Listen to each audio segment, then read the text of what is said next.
আমরা যে বিষয় থেকে আজকে কথা শুনবো সেটি হচ্ছে আল্লাহ রাব্বুল আলামিন এই রমাদানকে আমাদের জন্য অনন্য করে প্রেরণ করেছেন। একটা মানুষ যদি কোরআন সুন্নাহর আলোকে নিজের রমাদানকে হৃদয়ে ধারণ করতে চায় এবং নিজের রমাদানকে সফল করতে চায়, তাহলে এমন 11টি গুণাগুণ আছে যে গুণাগুণ বান্দা যদি নিজের মধ্যে নেয়, রমাদান এটা তাকে শিখায়, তাহলে সে একজন জান্নাতি মানুষ হিসাবে আল্লাহর কাছে পরিগণিত হবে। গুণাগুণ কয়টা? 11টা। প্রত্যেকটি রমাদান আমাদেরকে ট্রেনিং দিয়ে দিয়ে আমাদেরকে এই গুণওয়ালা বানানোর জন্য মূলত রমাদান আমাদের কাছে এসেছে। আমরা কোরআনুল কারীমের 11টা আয়াতে কারিমা থেকে এই 11টি গুণাগুণ এবং একটি বোনাস, সব গুণাগুণকে যেটি শাইনিং করবে, সব গুণাগুণকে যেটি উজ্জ্বল করবে, সব গুণাগুণকে যেটি আলোকিত করে আরো বেশি ব্রাইট করবে, এরকম একটি গুণাগুণ। সুতরাং 11টি গুণাগুণ সাথে আরেকটা ব্রাইটনেস রমাদানের মধ্যে, এই প্যাকেজ যদি আমরা নিতে পারি, ইনশাআল্লাহ আমাদের প্রত্যেককে আল্লাহ রাব্বুল আলামিন জান্নাতি হিসেবে কবুল করবেন।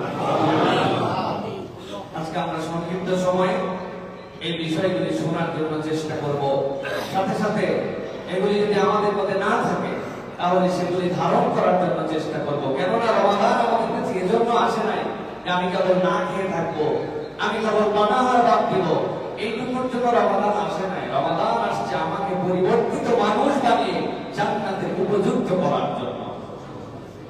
সুতরাং প্রিয় ভাইয়েরা, যেই গুণাগুণগুলির কথা আলোচনা করবেন, প্রথম গুণ যেটি আল্লাহ রাব্বুল আলামিন বলেছেন সেটি হচ্ছে প্রত্যেক বান্দার জন্য জরুরি তার একটি বিশুদ্ধ হৃদয় অর্জন করা, বিশুদ্ধ অন্তরের মালিক হওয়া। যেই অন্তরটা তার বিশুদ্ধ এবং যে অন্তরটা আল্লাহ রাব্বুল আলামিনের কাছে কবুল, ওইটাই হচ্ছে মূলত বিশুদ্ধ একটি হৃদয়। আল্লাহ রাব্বুল আলামিন বলছেন, দুনিয়ার মানুষ সব কিছু তোমার যেরকম ইবাদত বন্দেগী তুমি করো দেখা যায়, কিন্তু একটা ইবাদত, যে ইবাদত দুনিয়ার মানুষের কাছে প্রমাণ দেওয়ার সুযোগ নাই। আপনি সালাত আদায় করেছেন কি করেন নাই, এইটা দুনিয়ার মানুষ দেখতে পায়। আপনি যাকাত দিয়েছেন কিনা কেউ না জানে, আপনার ম্যানেজার বাজে নিয়েছে, আপনাকে অন্তত মানুষ বুঝতে পারে এই লোকটার সম্পদের এরকম যাকাত দেয় না। আপনি দুনিয়ার পক্ষে যদি হজ করেছেন কি করেন নাই, আপনার যেরকম এটি দেখা যায়। কিন্তু একমাত্র ইবাদত হচ্ছে সিয়াম। আপনি যদি স্বীকার করেন আপনার থেকে যে আপনি সিয়াম আছেন, কারো প্রমাণ করার সুযোগ নাই আপনি সিয়াম নাই।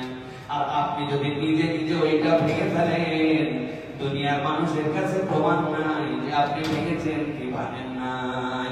এই রমাদান আপনাকে একটা বিশুদ্ধ হৃদয় দান করে, যে হৃদয় কেবলমাত্র আল্লাহর জন্য কাজ করে।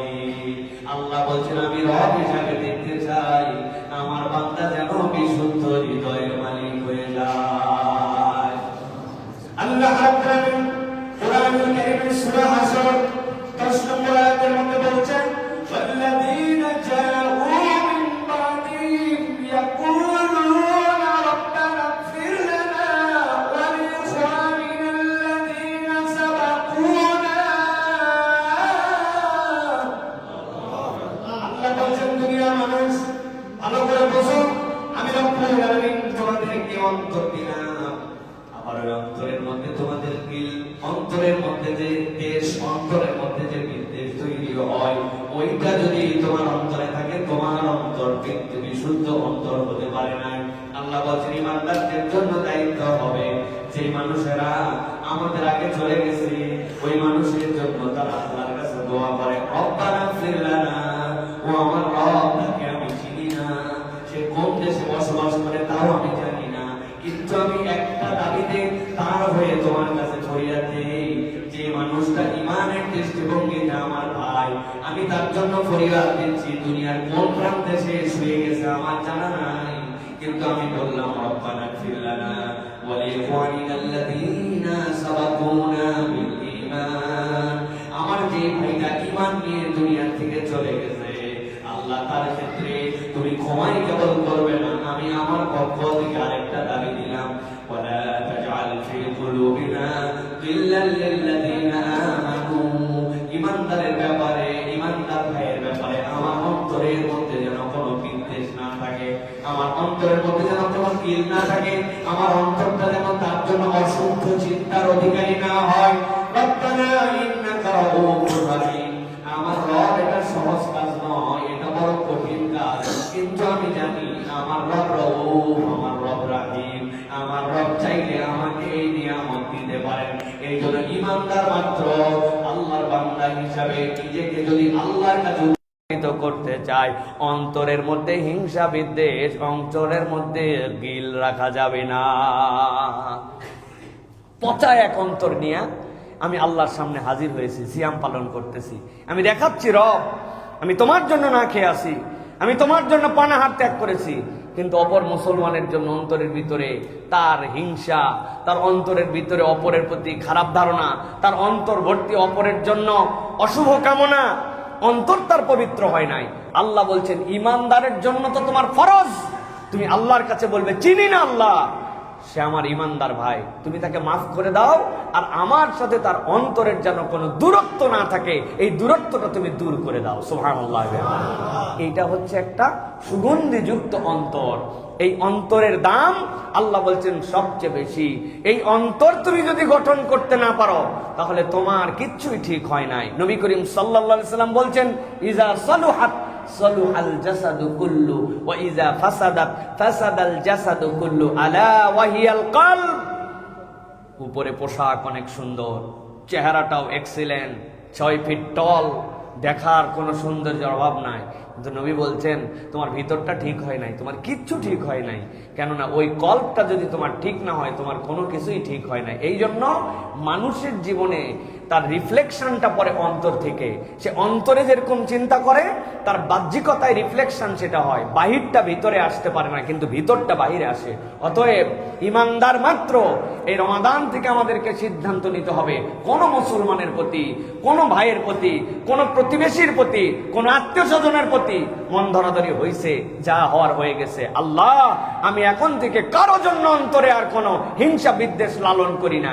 এই অন্তর গঠন করতে পারে যে জান্নাতি মানুষ সে। সুবহানাল্লাহ। আর এই দোয়াটা সকলের জন্য করতে হবে। এই দোয়াটা যার জন্য করছি কিয়ামত পর্যন্ত যে ভাইয়ের আসবে ওই দোয়ার হকদার তাহলে আমি হব। কেননা আমার আরেক ভাইও যখন বলবে আল্লাহ সাবাকুনা বিল ঈমান, যারা ঈমানের উপরে চলে গেছে তুমি তাদেরকে মাফ করে দাও, আপনি কি জানেন কোন লোক আপনার এই দোয়ার হকদার হয়ে গেছে? আপনি আমি কেউ জানি না। অতএব আমি যদি এই দোয়াটা আমার জীবনেও মৃত্যুর পরে পেতে চাই তাহলে এই দোয়াটা সকলের জন্য করতে হবে। আল্লাহ যেন আমাদেরকে তৌফিক দান করেন। তাহলে 1 নম্বর হচ্ছে বিশুদ্ধ অন্তর। মনে থাকবে তো ইনশাআল্লাহ? অন্তর অশুদ্ধ এইটা নিয়ে চলবে না প্রিয় ভাইরা। আমরা কথায় কথায় হিংসা, আমাদের অনেক মা বোনেরাও আছে এখন বিভিন্ন পারিপার্শ্বিক বিষয় নিয়ে হিংসা করে। একজন অমুকের সন্তানটা একটু ভালো স্কুলে চান্স পাইছে, তার রেজাল্টটা একটু ভালো হয়েছে, অমুকের ড্রেসটা সুন্দর, তার ফ্ল্যাটটা কিনা হয়ে গেছে, তাদের একটা নতুন গাড়ি হয়ে গেছে, সহ্য করতে পারে না। এরকম আছে না ভাই? আছে, সহ্য হয় না, জলে, খালি ভিতরে জলে। এই জন্য আপনার অন্তরে হিংসা বিদ্বেষ আছে কিনা এইটার একটা থার্মোমিটার আছে পরীক্ষা করার জন্য। সেটা হচ্ছে অপরের কল্যাণ দেখে আপনার ভিতরে যদি একটু অস্বস্তি হয়, একটু কেমন কেমন লাগে, তাহলে বুঝবেন আপনার মনের মধ্যে এখনো ঝামেলা আছে। আর আপনার মন বিশুদ্ধ কিনা বুঝবেন অপরের যতই কল্যাণ হোক আপনি বলেন আলহামদুলিল্লাহ দিল থেকে, ওইটা কেউ দেখতে পায় না কিন্তু আপনি জানেন, সাথে সাথে কামনা করেন আল্লাহ আমার ভাইকে আরো দাও আর আমাকেও তার সাথে দাও, তোমার ভান্ডারে তো কম নাই। এটা হচ্ছে ইমানদারের দাবি হবে। আর ইমানদার যদি উল্টাটা করে তাহলে ওইটা তার জন্য কোনো কল্যাণ নিয়ে আসবে না, উল্টা তার জন্য ওটা বিপদের কারণ হবে। কেননা তার সব ঠিক কিন্তু অন্তরটা দুর্গন্ধওয়ালা। তাহলে আমাদের অন্তরকে পরিষ্কার করতে হবে। মনে থাকবে তো ইনশাআল্লাহ? 2 নম্বরে আল্লাহ রাব্বুল আমিন বলছেন দুনিয়ার মানুষ সিয়ামের মাধ্যমে যে শিক্ষাটা অর্জন করে ওইটা তার পুরা জীবনের জন্য দরকার, সেইটা হচ্ছে সবর। আল্লাহ রাব্বুল আলামিন কোরআনুল কারীমের মধ্যে বলছেন, ইয়া আইয়ুহাল্লাযীনা আমানুসবিরু ওয়া সাবিরু ওয়া রাবিতু ওয়াত্তাকুল্লাহা লাআল্লাকুম তুফলিহুন। আল্লাহ ডাক দিয়ে বলছেন, ঈমানদার, তুমি যদি ঈমানের উপরে আল্লাহর কাছে ইস্তেকামত থাকতে চাও, তুমি যদি আল্লাহর কাছ থেকে রিওয়ার্ড পেতে চাও, রব্বুল আলামিন বলছেন ঈমানদারদের জন্য দায়িত্ব হচ্ছে আল্লাহ রব্বুল আলামিনের সন্তুষ্টির উপরে সবর করা। যে ঈমানদারের জীবনে সবর নাই, ওই ঈমানদারের জীবনে আসলে ঈমানের পূর্ণতা নাই। এই জন্য সালাফরা বলছে একজন ঈমানদার মৌলিকভাবে দুইটা দিকে তাকে সবর করতে হয়। একটা হচ্ছে সবরুল উলিয়া, আরেকটা হচ্ছে সবরে সুগরা। মনে রাখবেন, সবরে সুগরা আমাদের জীবনে আছে। অসুখ হয়ে গেছে, তারপরে আল্লাহর প্রতি অসন্তুষ্ট হই নাই, রব্বুল আমিন ভালো করে দিবেন। সন্তানটা আমার অত ভালো রেজাল্ট করতে পারে নাই, তাও রব্বুল আমিনের প্রতি আমি সবর করে আছি, আমার রব হয়তো কল্যাণকর কিছু করে দিবেন। দোকানে ব্যবসায় লস হয়ে গেছে, কামাই রুজি নাই, তারপরে আল্লাহর প্রতি সন্তুষ্ট আছি। এইটা হচ্ছে সবরে সুগরা। কিন্তু সবরে উলিয়া হচ্ছে আল্লাহর বিধান যেটা আপনার সামনে এসেছে, আপনি দুনিয়া একদিক হয়ে যেতে পারে, কিন্তু আপনি কোনো অজুহাতে কোনো কারণ দেখায় আল্লাহর বিধান থেকে আপনি কখনো বাইপাস করেন না, আল্লাহর বিধান থেকে আপনি দূরে সরে যান না। একটুখানি মিথ্যা বললেই ব্যবসাটা হয়ে যেত, বিক্রিটা হয়ে যেত। একটুখানি যদি সুদে টাকা ধার নিতাম তাহলে আর একটু পুঁজিটা বেড়ে যেত। ও চিন্তা করছে সুদ হারাম, মিথ্যা হারাম। আপনি হাজার প্রচেষ্টা করার পরেও সে সবর করে থেকে গেছে, আমার আল্লাহর বিধানের উপরে আমি আছি, আমি আমার আল্লাহর হুদুদকে অতিক্রম করি না। মূল সবর হচ্ছে এইটা, বান্দা যত প্রতিকূল অবস্থায় হোক আল্লাহ রাব্বুল আলামিনের হুকুমকে অমান্য করে না। ওইটার নাম কি? সবর। কঠিন ক্ষুধা। আমি বাথরুমের ভিতরে গেছি, যাওয়ার পরে শাওয়ার ছেড়ে দিছি। শাওয়ার ছেড়ে দেওয়ার পরে পানি অত অ্যাক্টিং করেও খাওয়া লাগে না, নাকের উপর দিয়ে চলে যাচ্ছে, আমি দুইবার খালি খাই নিছি। কি সমস্যা? দুনিয়ার কেউ তো দূরের কথা, নিজেও বুঝতে পারি নাই যে 2 ঢোক মেরে দিছি আমি। কিন্তু বলতেছে না না না, আমি আল্লাহর জন্য সবর করে আছি, কষ্ট হোক, কেউ না দেখুক, আমার রব দেখতেছে। রমাদান বলতেছে তুমি যে আল্লাহর জন্য হাজার তৃষ্ণার পরে পেট ভিতরে ডাকাডাকি, আপনাদের পেট ডাকে কিনা জানি না, ওরে ডাকাডাকি সন্ধ্যার পরের থেকে পেট চিন্তা করে, আমার খাদ্য দাও, আমার খাদ্য দাও, চো চা কো কা করে না ভাই, হা হা। বলতে তুমি যত ডাকো কাজ হবে না, আমার আল্লাহ বলছেন খাওয়া যাবে না, সূর্য ডুববে তারপরে খাওয়া, এটা হুদুদুল্লাহ। আল্লাহ বলছেন তুমি যেরকম এই সবর করো, ওই রকম তোমার জীবনে প্রত্যেকটা ক্ষেত্রে আল্লাহর বিধানে তুমি যদি সবর করো, তাহলে রমাদানের শিক্ষা তোমার মধ্যে আসছে। প্রিয় ভাইরা, এই জন্য আল্লাহ রাব্বুল আলামিন বলছেন সবর করো। এই জন্য সবর আলাত তাআত, সবর আলাল মাআসি আর সবর আলাল মানাজির, 3টা ক্ষেত্রে সবর আছে। আপনি গুনাহ থেকে বেঁচে থাকার সবর করেন, আরেকটা সবর করেন আল্লাহ আল্লাহ রাসূলের ইতাআতের সবর, আরেকটা হচ্ছে নিজের অন্তর যা চায় সেটা নয়, আল্লাহ যেভাবে চান ওইটার উপরে সবর করা। এই সবর এই 3টা জায়গায় আছে আমাদের জীবনে। আমরা যদি এই সবর করি তাহলে আল্লাহ রাব্বুল আলামিন আপনার আমার জন্য এই রমাদানকে শিক্ষাকে গ্রহণ করে জান্নাতে যাওয়ার কারণ ঘটায় দিবেন। সুবহানাল্লাহ বলেন। তাহলে আজকে আমরা গুনাগুন শুনতেছি কয়টা? 11টা। কয় নম্বর গেছে? 2টা। 3 নম্বরে রমাদান আপনাকে কি শিখায়? রমাদান আপনাকে বিশ্বস্ততা দেয়। আল্লাহ বলছেন তুমি বিশ্বস্ততার গুণ অর্জন করো। আল্লাহ রাব্বুল আমিন কোরআনুল কারীমের মধ্যে বলছেন, সূরা নিসা 58 নম্বর আয়াত, আল্লাহ বলছেন ইন্নাল্লাহা ইয়া'মুরুকুম আন তুআদ্দুল আমানাতি ইলা আহলিহা ওয়া ইযা হাকামতুম বাইনান নাসি আন তাহকুমু বিল আদল ইন্নাল্লাহা নি'ম্মা ইয়া'iযুকুম বিহি ইন্নাল্লাহা কানা সামিআন বাসীরা। আল্লাহ রাব্বুল আমিন বলছেন, ও দুনিয়ার মানুষ, আমি তোমাদের জন্য দায়িত্ব দিলাম, ইন্নাল্লাহা ইয়া'মুরুকুম, আল্লাহ তোমাদেরকে নির্দেশ দিচ্ছেন, আন তুআদ্দুল আমানাতি ইলা আহলিহা, তোমার যে যে প্রাপ্য আছে ওই প্রাপ্য যার ওই অনুযায়ী তুমি তোমার আমানতদারিতা আয়াত আল্লাহ রাব্বুল আলামিন বলছেন আল্লাহর পক্ষ থেকে নির্দেশ হচ্ছে তুমি যার হক আছে তার হকটা তুমি আদায় করে দাও। তোমার ওই হক আদায় করতে যে তুমি যেন কখনো 2 নম্বর করো না। আল্লাহ নবী এটার দৃষ্টান্ত উপস্থাপন করেছেন। তাফসিরে কুরতুবির ভিতরে এসেছে মক্কার লোকেরা সোম আর বৃহস্পতিবার কাবার দরজা খুলে দিত। কাবার দরজা খুলে দেওয়ার পরে যারা পজিশন অনুযায়ী লোক অনুযায়ী ওই ব্যক্তিগুলা তখন খানায় কাবার মধ্যে ঢুকতো। খানায় কাবার মধ্যে ঢুকে ঢুকে সেই সময় তারা ইবাদত করত। নবী করিম সাল্লাল্লাহু আলাইহি সাল্লাম কোনো এক সোমবারে খানায় কাবার দরজা তখন খুলে দেওয়া হয়েছে।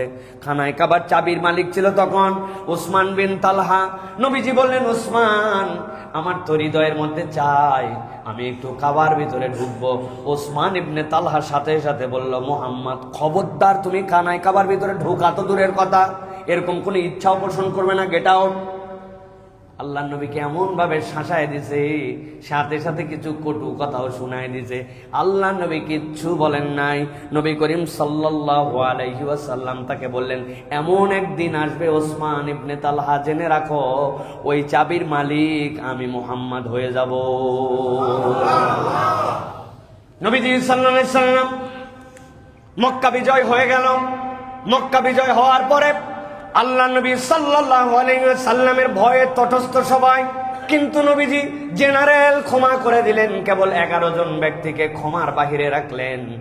আল্লাহ নবী বলে দিলেন, ওরা যদি খানায় কাবার গিলাপ ধরেও ঝুলে তাদের জন্য বিচার করা হবে, কেননা এই মানুষগুলা হত্যাকারী ছিল, এই মানুষগুলা লুণ্ঠনকারী ছিল। ইসলাম হত্যাকারী, লুণ্ঠনকারী, ব্যভিচারীর জন্য কোনো ক্ষমার সুযোগ রাখে নাই। নবী করিম সাল্লাল্লাহু আলাইহি ওয়াসাল্লাম এরপরে খবর দিতে বললেন, ওসমান বিন তালহা কোথায়, ডাক দাও তো। উসমান বিন তালহার হৃদয়ের মধ্যে আর পানি নাই। মুহাম্মদ সাল্লাল্লাহু আলাইহি ওয়াসাল্লামকে খানায় কাবায় ঢুকতে তো দেই নাই, উল্টা আবার তাকে গালাগাল করেছিলাম। আল্লাহ নবী বলেন, চাবিটা দাও তো ওসমান। উপায় নাই, আর নবীজির হাতে দিয়ে চাবি দিয়ে দিয়েছে। আল্লাহ নবী বললেন, ওসমান, তোমাকে ক্ষমা করে দেওয়া হলো, তোমাকে মাফ করে দেওয়া হলো। এরপরে আল্লাহ নবী চাবি খুলে খানায় কাবার ভিতরে ঢুকলেন, খানায় কাবাকে পরিষ্কার করলেন। আল্লাহ নবী সেখানে আল্লাহর জন্য সিজদায় পড়ে গেলেন। আল্লাহ নবী সাল্লাল্লাহু আলাইহি ওয়াসাল্লাম সিজদা থেকে উঠলেন। দীর্ঘ সময় পরে যখন বেরিয়ে আসলেন, আসার পরে হযরতে আবু বকর, হযরত ওমর, হযরত ওসমান, হযরত আলী সবাই তাকায় আছেন। খানায় কাবার যে চাবি, এইটার একটা ইজ্জত আছে, আর খানায় কাবার চত্বরে হাজিরা যারা আসে তাদেরকে জমজমের পানি খাওয়ানো, এইটার একটা ইজ্জত আছে। এই দুইটা নিয়ামতের মালিক যে মক্কার বুকে তারা বিশাল বড় ফাঁপড় নিয়ে চলাফেরা করে। মক্কা থেকে যখন রিহলাতুশ শিতাই ওয়াস সাইফ, একটা ইয়ামেনের সফর হতো, আরেকটা সফর হতো ওই তুরস্কে, আরেকটা সফর হতো। ওই মানুষগুলা যখন রওনা দিতেন, আল্লাহ রাব্বুল আলামিন কোরআনুল কারীমের মধ্যে বলেছেন এরা 2 দফা 2 দিকে সফর করার জন্য যেত। সিরিয়ায় যেত আর ইয়ামেনে যেত। সুযোগ পাইলে জোর যার মুল্লুক তার ডাকাতি করে তাদের সম্পদ নিয়ে নিত। কিন্তু যেই না কুরাইশ কাফেলাকে কোনো ডাকাত এসে ধরতো, সাথে সাথে তারা বলতো, আমাদেরকে ধরার তোমার অধিকার নাই, কেননা হাজিদেরকে আমরা পানি খাওয়াই। এই কথা শুনলে ডাকাতরাও তাদেরকে ছেড়ে দিত না, এরা সম্মানিত। এখন যেই মানুষরা ইসলামের জন্য এত ডেডিকেটেড, এত বেশি ইসলামের জন্য অবদান রেখেছেন, সবাই তাকায় আছেন। আল্লাহ নবী তো খানায় কাবার থেকে বের হয়ে দরজার চাবি লাগাইছেন। চাবিটা এখন যে পাবে তার সম্মান বেড়ে যাবে।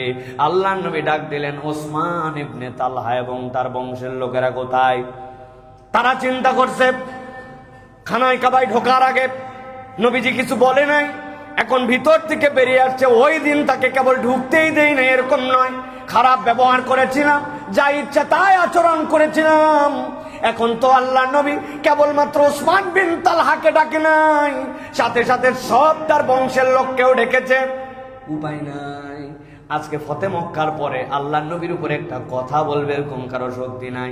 আল্লাহ নবীর কাছে সকলে যখন কাজুমাজু করে আসছে, আল্লাহ নবী হাতের চাবিটা নিয়ে বলেন, ওসমান ইবনে তালহা, এই চাবিটা তোমাকে দিয়ে দেওয়া হলো, কিয়ামত পর্যন্ত তোমার বংশের কাছে এই চাবিটা আমানত। আল্লাহ রাব্বুল আলামিন বলছে, ওসমান ইবনে তালহার ওই ঘটনা ইন্নাল্লাহা ইয়া'মুরুকুম আন তুআদ্দুল আমানাতি ইলা আহলিহা, যার প্রাপ্য এটা যদি আমানতের সাথে তুমি আদায় করে দাও তাহলে তুমি আল্লাহর কাছে বিশ্বস্ততা অর্জন করতে পারবে। সাথে সাথে দায়িত্ব দেওয়া হলো ওয়া ইযা হাকামতুম বাইনান নাসি আন তাহকুমু বিল আদল, বান্দার সাথে যখন তোমার বিচার ফয়সালা আসবে তখন দল দেখা যাবে না, পার্টি দেখা যাবে না, আত্মীয় দেখা যাবে না, তখন ইনসাফের সাথে ন্যায় বিচার করা ইমানদারের দায়িত্ব। আপনার দলের লোক জামিন পায় আর আলেম ওলামা হইলে ওই লোক যদি আপনার বিরোধী হয় তাহলে তার জন্য জামিন হয় না। এরকম বিচারহীনতার সংস্কৃতি আমরা দেখেছি কিনা? দেখছি কিনা? আল্লাহ রাব্বুল আলামিন বলছেন ইন্নাল্লাহা নি'মা ইয়াযুকুম বি, আল্লাহর উপদেশ কতই না সুন্দর। আল্লাহ নিজেই বলছেন, আল্লাহ বলছেন ইন্নাল্লাহা কানা সামিআন বাসীরা। আল্লাহ বলছেন ও বান্দা তুমি যা করো না কেন আর তুমি যা বলো না কেন সব কিছুর জন্য সর্বদ্রষ্টা এবং সর্বশ্রোতা হচ্ছেন আল্লাহ। দুনিয়ার কেউ যা দেখে না তা দেখে কে? দুনিয়ার কেউ যা শোনে না তার শোনার ক্ষমতা আছে কার? আল্লাহ এই জন্য বলছেন, আল্লাহ তোমাকে কতই না সুন্দর উপদেশ দিচ্ছেন, তুমি খবরদার বিশ্বস্ততা হারায় না। আপনার আব্বা মারা যাওয়ার সময় আপনি বড় ভাই, আপনি মেজো ভাই, আপনাকে বলে গেছে জমি জমাগুলো ইনসাফ মতো বন্টন করে দিস। আপনার বোনটা মরার বয়স হয়ে গেল, আপনার মরার বয়স হয়ে গেল, আজ পর্যন্ত ভাইয়েরা বোনের জমি দেয় নাই। এরকম টাটকা মুসলমান, টাটকা রোজাদার আছে না ভাই? কারা তারা? হাত তোলেন দেখে একটু। আপনি জমি দেন নাই? প্রিয় ভাইয়েরা, আমাদের মধ্যে এরকম মুসলমান আছে। তাহলে রমাদান আপনাকে বিশ্বস্ততা বানানোর শিখালো। আপনি কেবল পানাহার আর খাওয়া থেকে বিশ্বস্ত হলেন, কিন্তু আপনি জমি জমা দেওয়াতে বিশ্বস্ত হলেন না, আপনি ইনসাফ করলেন না। নবীজির কাছে একজন সাহাবী আসছে, আসার পরে বলছে ইয়া রাসূলুল্লাহ হাযা ইবনি, এটা আমার ইবনি, আর এর জন্য আমি একটা গোলাম রেখেছি, তাকে আমি অনেক মহব্বত করি। নবীজি বললেন আল্লাহ কাওয়ালা, তোমার কি আর কোনো সন্তান আছে? বলে না ইয়া রাসূলুল্লাহ। বলে তুমি কি তাদের জন্য গোলাম দিয়েছো? বলে না। বলে শোনো, হয় এর গোলাম ত্যাগ করাও অথবা সকল সন্তানকে গোলাম দাও। তুমি তোমার সন্তানের মধ্যে একই মায়ের পেট থেকে আসার পরে তোমার টান অন্তরে থাকতে পারে, কিন্তু প্রকাশের ক্ষেত্রে তুমি বেইনসাফ করতে পারবে না। আল্লাহু আকবার! কি পরিমাণ আল্লাহ রাসূল সাল্লাল্লাহু আলাইহি সাল্লাম এটা দায়িত্ব দিয়েছেন, কিন্তু আমরা বিশ্বস্ত হতে পারি নাই। তাহলে আমাদেরকে বিশ্বস্ত হতে হবে। রমাদান আমাদেরকে বিশ্বস্ততার শিক্ষা দেয়। এটা হচ্ছে আমাদের জন্য 3 নম্বর। 4 নম্বরে ক্ষমা এবং ইহসান। যদি কেউ আল্লাহর কাছ থেকে ক্ষমা পেতে চায় তাহলে ক্ষমার গুণ অর্জন করতে হবে আর ইহসানওয়ালা হতে হবে। আমি একটা আয়াতে কারিমা আপনাদের কাছে বলবো, অবাক হয়ে যাবেন। রব্বুল আলামিন কি পরিমাণে এই জায়গাতে একটা দলের অপরাধের কথা বর্ণনা করেছেন। সূরা মায়েদা 13 নম্বর আয়াত। আল্লাহ রাব্বুল আলামিন বলছেন ফাবিমা নাকদিহিম মিসাকাহুম লাআন্নাহুম। আল্লাহ বলছেন এমন একটা দল, যেই দল শাস্তির উপযুক্ত, যেই দল লানত প্রাপ্ত, যেই দল আল্লাহ রাব্বুল আলামিন কর্তৃক অভিশপ্ত।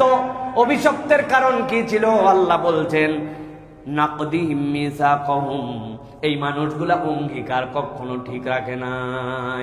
আল্লাহর কাছে ওয়াদা করছে একটা, আর ওয়াদা ভঙ্গ করত, এই কারণে আল্লাহর শাস্তি প্রাপ্ত। গভীর মনোযোগে খেয়াল করেন, টপিকের নাম হচ্ছে ক্ষমার ইহসান।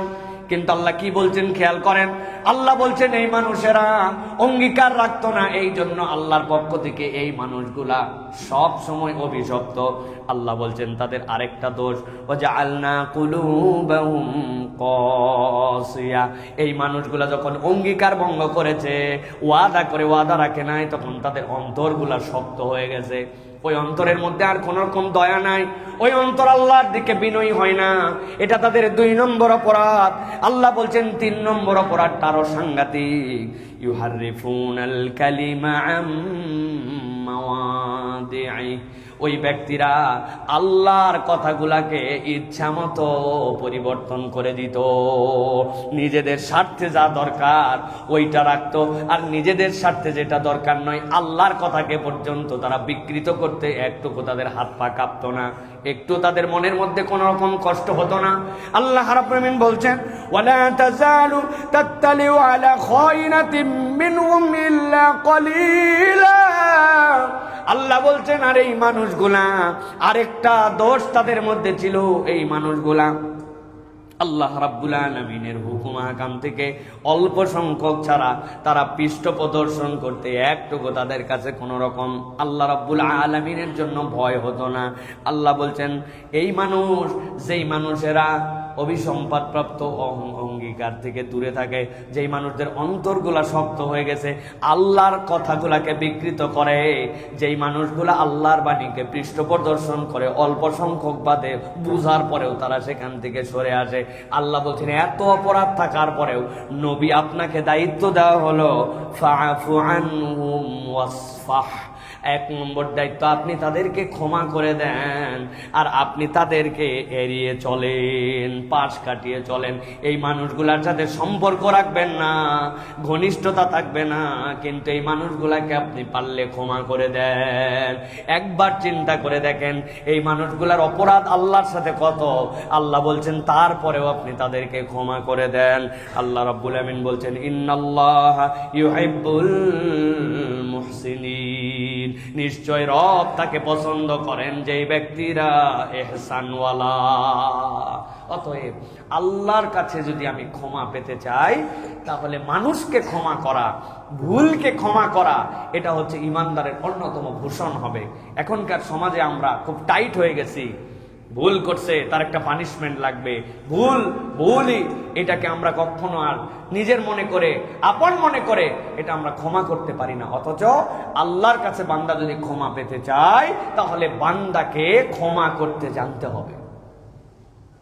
হজের সফরে আপনাদের কাছে বলেছিলাম এর আগে, আমার এক মুরব্বী, আরাফার ময়দানে আমি বক্তব্য দিচ্ছি, ওই সময় বললাম, আসেন আমরা আমাদের টোটা পাটা ভুল ভ্রান্তি যা আছে সবাইকে ক্ষমা করে দেই।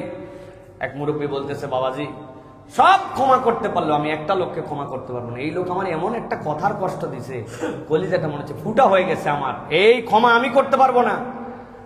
আমি রাগের মাথায় একটুখানি কৌশল করে ওনাকে ধাক্কা দেওয়ার জন্য বললাম যে, চাচা আপনি যদি ওনারে ক্ষমা করতে না পারেন, আল্লাহ আপনারে ক্ষমা করবে না। কথা হচ্ছে, আল্লাহ যে কারে ক্ষমা করবে আর করবেন এটা বলার আমি কে? কিন্তু আমি বুঝানোর জন্য বলছি যে আমার কত ছোটবেলার ভুল, বড়বেলার ভুল, আমার কত জানা ভুল, অজানা ভুল, ইচ্ছায় ভুল, অনিচ্ছায় ভুল, আল্লাহর কাছে আমার ভুলের পাহাড়। আর একটা লোক আমার কাছে একটা কথা দিয়ে কষ্ট দিছে, আমি তারা ক্ষমা করতে পারি না, তো এত ক্ষমা আমি কোত্থেকে পাবো? ওই মুরব্বীর দিলের মধ্যে কথাটা ধাক্কা লাগছে। সে খানিকক্ষণ পর চোখ দিয়ে পানি পরে বলছে, বাবাজি যাও, ওরেও মাফ করে দিলাম। আমি বললাম, ইনশাল্লাহ আল্লাহ আপনারা মাফ করে দিবে। প্রিয় ভাইয়েরা, রব্বুল আলামিন আপনাকে আমাকে ক্ষমা করতে চান, কিন্তু তার জন্য আমাকে ক্ষমাশীল চরিত্র হতে হবে আমার মধ্যে। এইটা আল্লাহ রাব্বুল আলামিন দেখতে চান। আল্লাহ বলছেন এই জন্য, ইন্নাল্লাহা ইউহিব্বুল মুহসিনিন, আল্লাহ ওই ব্যক্তিকে পছন্দ করেন যে ইহসানওয়ালা, আমার দিল ভর্তি ইহসান থাকবে, আমার দিল ভর্তি সব সময় দরদ থাকবে।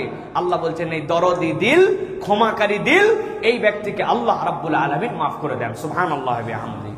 এই যে আমাদের রমাদান, শাহরুল মুয়াসাত, এটা আমাদেরকে সহমর্মিতা শেখায়। আরেকজনের কষ্ট কি, আরেকজনের ক্ষুধার জ্বালা কি, আরেকজনের দুনিয়ার বুকে চলাফেরার কষ্ট, এই কষ্টটা কি, তৃষ্ণার কষ্টটা কি, এটা আপনাকে হৃদয় দিয়ে অনুভব করায়। ভাই একটা কথা সত্যিকার, আপনার দিল ঠান্ডা তো সব ঠান্ডা। কি ভাই, আপনার দিল ঠান্ডা, ট্রিলিয়ন ট্রিলিয়ন টাকার মালিক, তুরস্কের মধ্যে ভূমিকম্প হয়েছে, বাড়ি ছিল তার 27টা, প্রতিটাতে 25টা করে ইউনিট, সবগুলা শেষ। পরের দিন সকালবেলা যেই লোক তার কাছে ভিক্ষা করতে আসতো প্রত্যেক দিন, রুটির একটা বেকারি ছিল ওই ব্যক্তির, ওই লোকও যে ভিক্ষুক, সেও যেখানে এসে ত্রাণের জন্য দাঁড়াইছে, ওই 25 ফ্ল্যাটের মালিক সেও ওখানে এসে ওই একটা রুটির জন্য দাঁড়াইছে। আল্লাহ দুইজনের একদম সামনে পিছে দাঁড় করায় দিয়েছেন।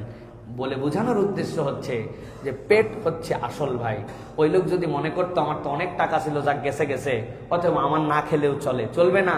আর যে লোক ভিক্ষুক সেও যদি চিন্তা করে তারও চলবে না, পেট। এই জন্য আল্লাহ রাব্বুল আমিন আপনাকে আমাকে শিখাচ্ছেন যে তুমি শাহরুল মুআসাতে ইহসান ওয়ালা হও। তোমার দিলে যদি ইহসান থাকে তাহলে আল্লাহ রাব্বুল আমিন তোমাকে জান্নাতি হিসেবে কবুল করবেন।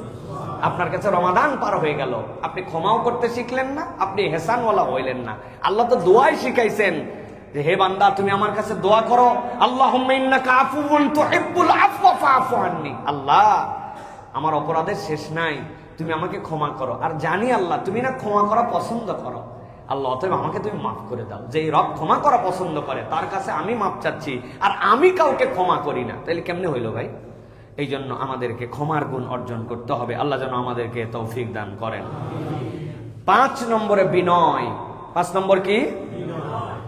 আল্লাহ রাব্বুল আমিন বলছেন সূরা শুআরা 215 নম্বর আয়াতের মধ্যে বলছেন মানুষ মাত্রই বিনয়ী হবে। আল্লাহ নবীকে আল্লাহ বলছেন ওয়াকফিদ জানাআকা লিমানিত্তাবাআকা মিনাল মুমিনিন। একটা মুরগি যেরকম বাচ্চা দেওয়ার পরে আকাশ দিয়ে যদি চিল চলে যায়, উপর দিয়ে যদি কাক চলে যায়, মুরগির মা কেমন করে যেন একটু শব্দ করে, বাচ্চাগুলি সব ডানাগুলা বের করে দেয়, বগলের মধ্যে চলে আসে, পেটের নিচে চলে আসে, ছোট্ট ছোট্ট ঠোঁটগুলি কেমনে কেমনে জানি পালকের ভিতর দিয়ে বের করে দেয়। মা আবার ঠোঁটগুলা দিয়া ঠোকা দিয়ে দিয়ে ভিতরে ঢুকায় দেয়। ওই মুরগির ছানাগুলি যেরকম চিল থেকে কাক থেকে বেঁচে যায়। আল্লাহ বলছেন ও আমার হাবিব, ও আমার নবী মুহাম্মদুর রাসূলুল্লাহ সাল্লাল্লাহু আলাইহি সাল্লাম, আপনাকে আমি দায়িত্ব দিলাম, আপনি আপনার ডানাগুলা ইমানদারদের জন্য রহম করে বিছায়া দেন। নবী করিম সাল্লাল্লাহু আলাইহি ওয়াসাল্লাম তো মানুষ, কিন্তু তাকে উদাহরণ দেওয়া হয়েছে আপনি আপনার ডানাগুলা। তার মানে আপনি আপনার অ্যাক্টিভিটিস, আপনি আপনার দিল, আপনি আপনার আচরণ, আপনি আপনার যাবতীয় কাজগুলি এমন ভাবে সেট করেন ইমানদার যেন আপনার থেকে বিনয় পায়, ইমানদার যেন আপনার থেকে নিরাপত্তা পায়। আফসোস আর আফসোস, এখন ইমানদারের কাছে ইমানদার নিরাপদ নয়। ঠিক না ভাই? ভয় যে কারে টাকা ধার দিলাম, আল্লাহ মাইরেই দেয় কিনা, আর দেয় কিনা, এই টেনশন আছে না ভাই? হ্যাঁ, সব মুসলমান আমরা এখন এই বিনয় থেকে বেরিয়ে আসছি। আমাদের মধ্যে বিনয়ের আচরণ নেই। আমরা এমন ক্রুয়েল হার্ট হয়ে গেছি যে আমাদের মধ্যে বিনয়, এমনকি ফ্যামিলির সাথে নাই, বাচ্চা কাচ্চার সাথে নাই, কোনো জায়গায় আমাদের মধ্যে বিনয় নাই। যে যত বেশি উগ্র, যে যত বেশি রাগী, যে যত বেশি বদমেজাজি, সে তত বেশি পার্সোনালিটিওয়ালা, এরকম একটা ভাব আমাদের মধ্যে চলে আসছে। অথচ বিনয়ী হওয়া, নম্র হওয়া, হযরত আয়েশা সিদ্দিকা রাদিয়াল্লাহু তাআলা থেকে বর্ণনা আসছে, তিনি বলছেন যাকে বিনয় দেওয়া হয়েছে এই পৃথিবীর সব সে পেয়ে গেছে, আর যার মধ্যে লজ্জা দেওয়া হয়েছে সে ইমানের সব পেয়ে গেছে। যার লজ্জা আছে তার ইমান আছে, যার বিনয় আছে তার দিন তার সাথে আছে। সুবহানাল্লাহ। অতএব প্রিয় ভাইয়েরা, আমাদেরকে বিনয়ী মানুষ হতে হবে। আপনাকে সিয়াম কিভাবে বিনয়ী বানাচ্ছে খেয়াল করেন। আপনার সাথে কেউ গন্ডগোল করতে আসছে, আপনি বলবেন ভাই আমি রোজাদার, ভাই আমি তোমার সাথে ঝগড়াঝাটি করবো না, ভাই দোষ যার হয় হোক, কিন্তু আমি তোমার সাথে ঝগড়াতে নাই, তোমার সাথে গন্ডগোলে নাই।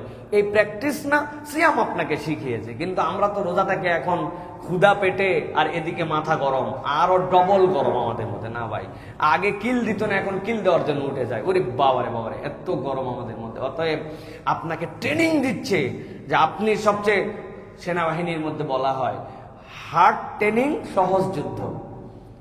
আপনি যত বেশি ট্রেনিংটা কঠিন করবেন তত বেশি যুদ্ধ আপনার জন্য সহজ হবে। আপনি যদি ট্রেনিং এ ছাড় দেন তাহলে যুদ্ধে জিততে পারবেন না। এখন আপনার ট্রেনিং, আরে বেটা এমনি তো পেট ভরা থাকলে এমনি মেজাজ ঠান্ডা থাকে, এখন পেট ফাঁকা, লম্বা দিন, গরম, আরেকজন আবার চেতাইছে, এখন না তোমার পরীক্ষা দেওয়ার কথা। তুমি তো পেট ভরা, পরিবেশ ভালো, ভদ্রলোক সবগুলা, এনে তোমার গন্ডগোলের পরীক্ষা কি? এখন না পরীক্ষা দিতে হবে তোমার, যে তোমার ক্ষুধার জ্বালায় অস্থির, তৃষ্ণায় বুক ফেটে যাচ্ছে, লোক উল্টা পাল্টা তারপরেও কথা বলতেছে, চাইলে আমি কিল লাগাই দিতে পারি না, কিন্তু আমি সিয়াম আছি, আমি ট্রেনিং নিচ্ছি। আল্লাহ বলছেন এই বিনয়ের ট্রেনিং তুমি যদি নিতে পারো তো বিনয় হচ্ছে জান্নাতি মানুষের গুণাগুণ। সুবহানাল্লাহ।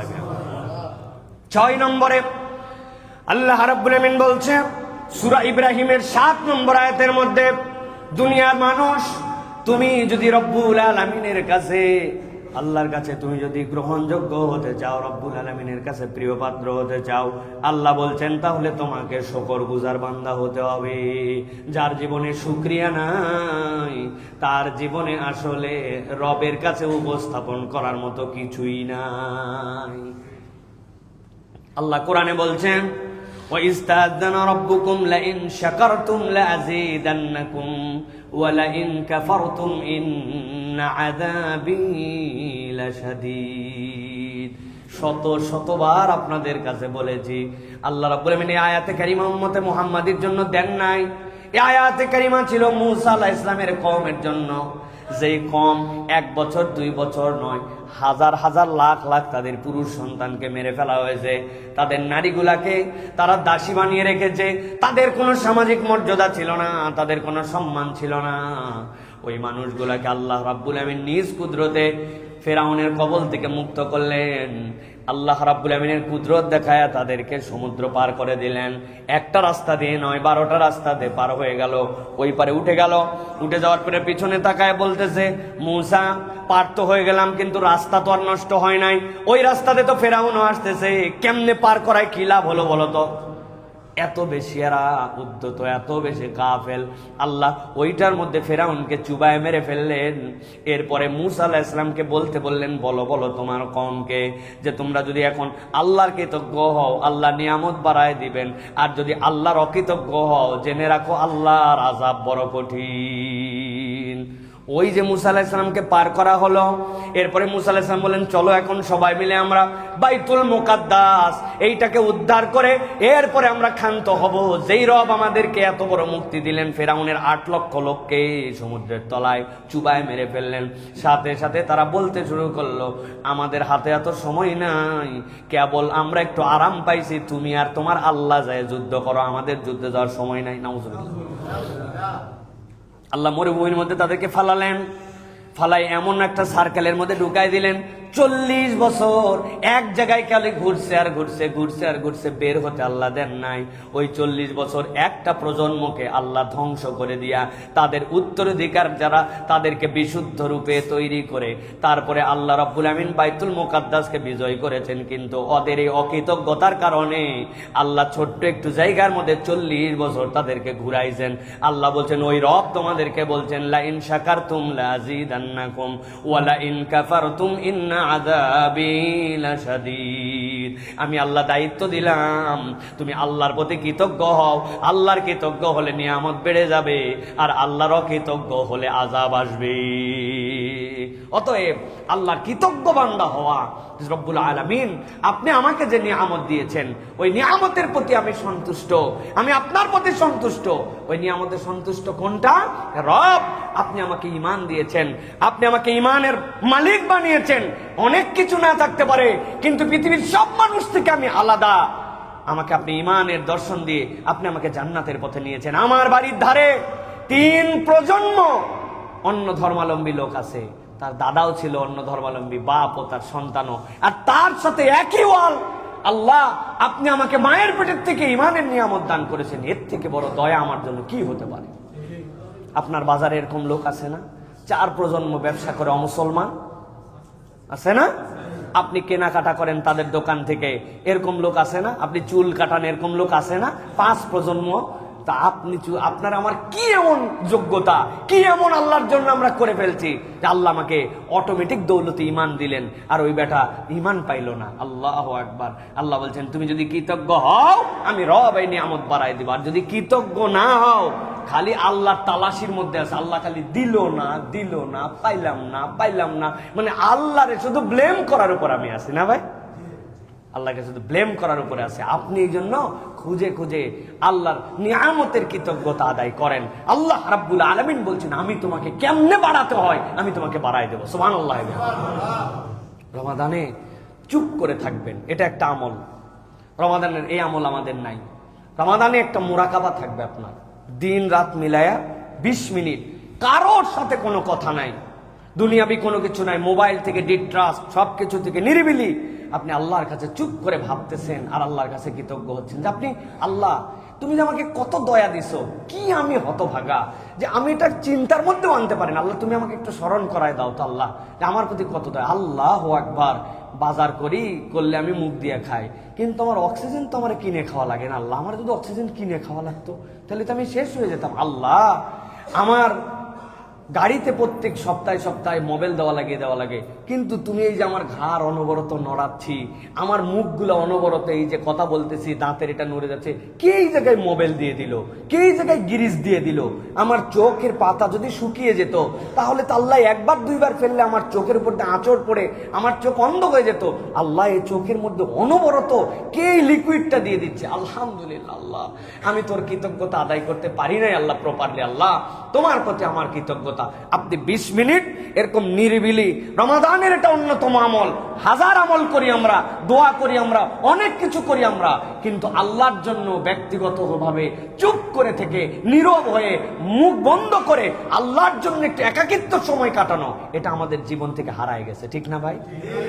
কোলাহল আমাদেরকে ব্যস্ত করে দিয়েছে, কোলাহল আমাদেরকে আকৃষ্ট করে ফেলেছে, কিন্তু নীরবতা আমাদেরকে আকৃষ্ট করছে না।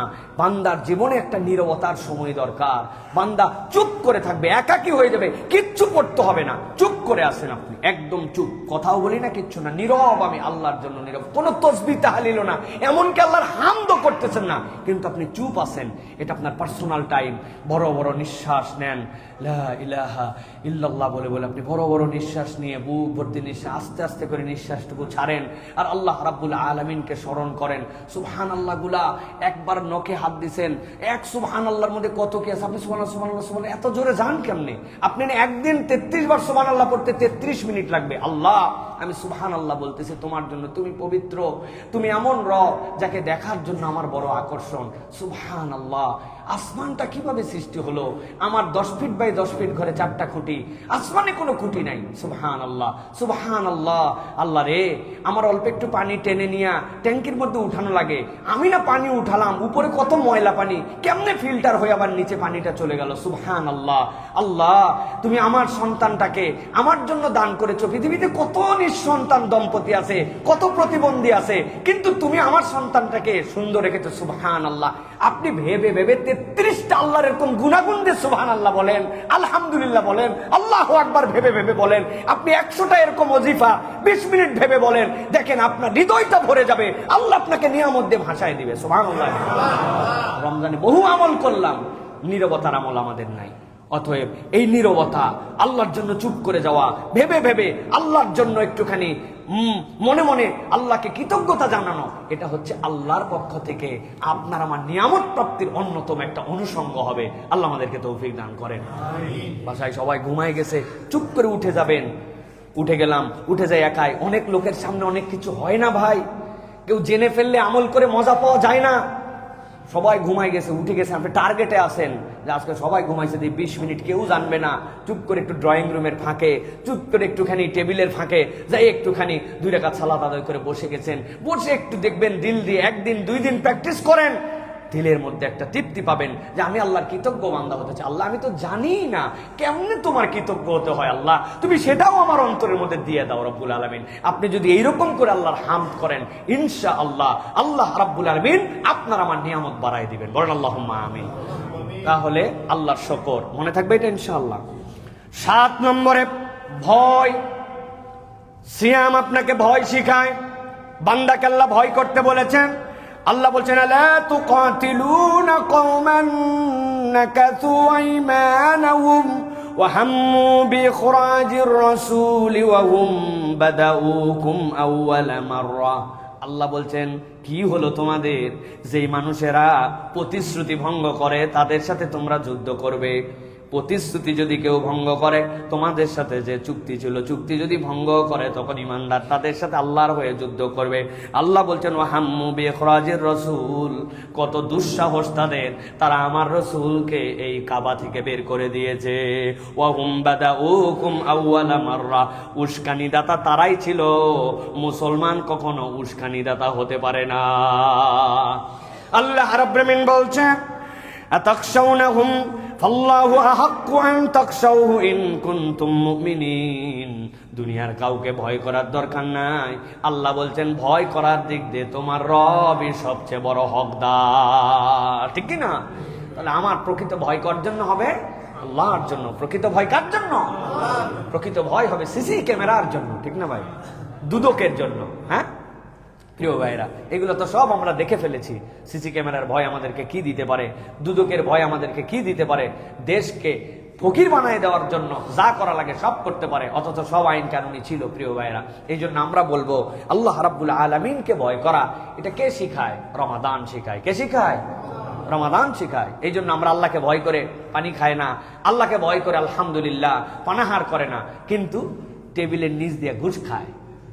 আছে না ভাই? আহা, বিরাট বড় রোজাদার, উনার দোকানের মধ্যে 2 নম্বর মাল 1 নম্বর করে বেচে ফেলে, আল্লাহর জন্য সে না খাই আছে। ইফতার করায় আবার আমার দোকানে ইফতারে কোনো হিসাব, কোনো খরচ আমি হিসাব করি না, সবাইরে খাওয়াই, যে আছে তারই খাওয়াই, কিন্তু উনি মসুরের ডাল দেশি বইলে বিদেশিটা 2 নম্বরটা বিক্রি করে। আছে না ভাই? সোয়াবিন তেলের বোতলগুলা নিজের মতো সরাই রেখে সিস্টেম করে বান্দাদেরকে কষ্ট দেয়। উনিও রোজাদার, উনি আল্লাহকে ভয় করে, তাই তো না? উনি ভোক্তা অধিকারের ভয় একটু একটু করে, কিন্তু আল্লাহরে ভয় করে না। আল্লাহ বলছেন তোমার রোজার কসু তুমি বুঝো নাই, তোমার রোজার বুঝই হচ্ছে তুমি নিরেট আল্লাহকে ভয় করো। দুনিয়ার কেউ দেখলেও ভালো, না দেখলেও ভালো, ঠিক কি না? কিন্তু আমরা এই ভীতি অর্জনকারী মানুষ হতে পারছি না প্রিয় ভাইরা। তাহলে সিয়াম আমাদের জন্য প্রপার কাজ করবে না। তাহলে আমাদেরকে ভয় করতে হবে কাকে? এটাকে মুখে মুখে, এটা অন্তর থেকে ফিল করতে হবে যে আমি যে আল্লাহর ভয়ে খাই না, পানাহার করি না, চোখের গুনাহ করি না, আমি এই অপরাধ থেকে বেঁচে থাকার চেষ্টা করি, ওই রব তো আমাকে সবসময় দেখে রে ভাই। তাহলে আমি কেমনে ওই রবকে ফাঁকি দেওয়ার জন্য চিন্তা করলাম? কেমনে আমি চিন্তা করলাম পার্সোনাল ঘরের মধ্যে আমি মোবাইলে গুনাহ করতে পারি, এটা কেউ দেখলো না, বাথরুমে গুনাহ করতে পারি, কেউ দেখলো না, দুনিয়ার মানুষ বাহিরে জানলো না, আমি ভিতরে একরকম রূপ নিয়ে চলাফেরা করতেছি, বাহিরে হুজুর, ভেতরে শয়তান। আছে না ভাই? আছে, প্রচুর আছে। কি আমরা আবার আছে কি জিনিস? আছে বললেই তো মজা। এই আছে বাদ দিচ্ছি আমি, আমরা আছে বাদ।